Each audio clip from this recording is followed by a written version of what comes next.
गांधी जी शराब के खिलाफ थे, शराबबंदी करके। शराब के ही खिलाफ शराबबंदी मैं आ रहा हूं उस पे।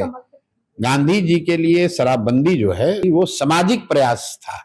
गांधी ने न कहीं लिखा न कहीं बोले, उन्होंने आज तक, मैं तो खुलेआम कहता हूं कि गांधी जी का लिखा हुआ या बोला हुआ कोई वाक्य मुझे दिखा दीजिए जहां उन्होंने ये कहा हो कि सरकार को कानून बनाकर शराबबंदी लागू करनी चाहिए। गांधी जी ने ऐसा कहीं नहीं कहा। गांधी जी ने यह कहा कि समाज को, सरकार को यह प्रयास करना चाहिए कि शराब का सेवन न बढ़े। ये तो मिस इंटरप्रिटेशन है कि गांधी जी ने कहा, मान लीजिए कि अपने व्यक्तिगत जीवन में शाकाहारी थे और उन्होंने कहा कि शाकाहारी होना अच्छी बात है। इसका मतलब ये थोड़ी है कि सरकार कहे कि भाई जो शाकाहारी नहीं रहेगा उसको जेल में डाल देंगे। शराबबंदी तो बिल्कुल ही गलत कानून है। इसलिए भी गलत है कि शराबबंदी यहां लागू है ही नहीं, ये तो सिर्फ कानून लागू है। और शराब तो घर घर बिक ही रही है, शराब की दुकान बंद है लेकिन शराब तो घर घर बिक रही है। और बिहार की गरीब जनता का 15 से 20 हजार करोड़ का हर साल नुकसान हो रहा है। और ये पैसा जा कहां रहा है? ये पैसा जा रहा है भ्रष्ट नेताओं के पास, अफसरों के पास।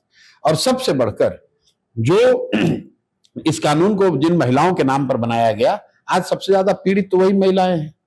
खासकर समाज के जो दबे कुचले, पिछड़े, वंचित, अनुसूचित जाति, मुस्लिम, अति पिछड़ा समाज के लोग हैं। जब शराबबंदी के कानून के वजह से उनको पकड़ा जाता है, उनको परेशान किया जाता है, वही लोग तो आज जेल में हैं।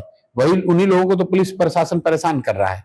कोई बड़ा आदमी शराब जो पी रहा है तो घर घर बैठ के पी रहा है शराब, उसको तो कोई नहीं पकड़ रहा है।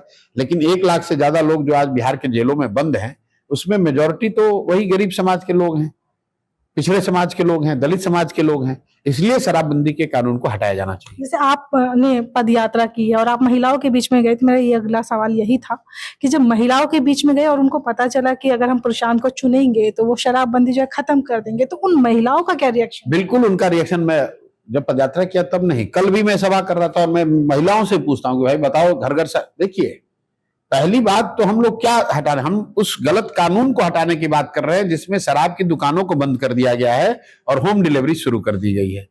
अगर शराब सही मायने में बंद होता तब तो ये सवाल उठता कि भाई इसको रखना चाहिए कि हटाना चाहिए। मैं तो हमेशा यहां पर कहता हूं नेताओं से, मान लीजिए भाजपा वाले कह रहे हैं शराबबंदी बड़ा अच्छा है, तो मैं कहता हूं भाई अगर इतना अच्छा है तो तुमने इतना अच्छा कानून खाली बिहार के लोगों के लिए क्यों रखा है? पूरे देश में लागू कर दो। ये इतना बड़ा एहसान आप लोग बिहार के लोगों पर क्यों कर रहे हैं? अगर शराबबंदी से फायदा है, महिलाओं को फायदा है, तो क्या आपको लगता है कि देश भर की महिलाओं को वो फायदा नहीं मिलना चाहिए? तो बिहार की महिलाओं को ही ये फायदा क्यों देने की आप लोग कोशिश कर रहे हैं? भाई पूरे देश में भाजपा की सरकार है, शराबबंदी लागू कर दो। ये तो बिहार की गरीब जनता को वोट लेने के लिए बेवकूफ बनाने का एक तरीका है कि शराबबंदी लागू हो जाएगी, तुम्हारे घर के लोग शराब नहीं पिएंगे तो उससे तुम पर हिंसा रुक जाएगी, आप एम्पावर्ड हो जाओगे, आपके पास घर में पैसा बचने लगेगा। भाई जो पुरुष है वो तो 100 में 60 परिवार के लोग वो तो बाहर जाकर मजदूरी कर रहे हैं, उन पर शराबबंदी कहां लागू? वो तो महाराष्ट्र में है, वो तो गुजरात में है, वो तो तमिलनाडु में है, दिल्ली में, बॉम्बे में तो मजदूरी कर रहे हैं।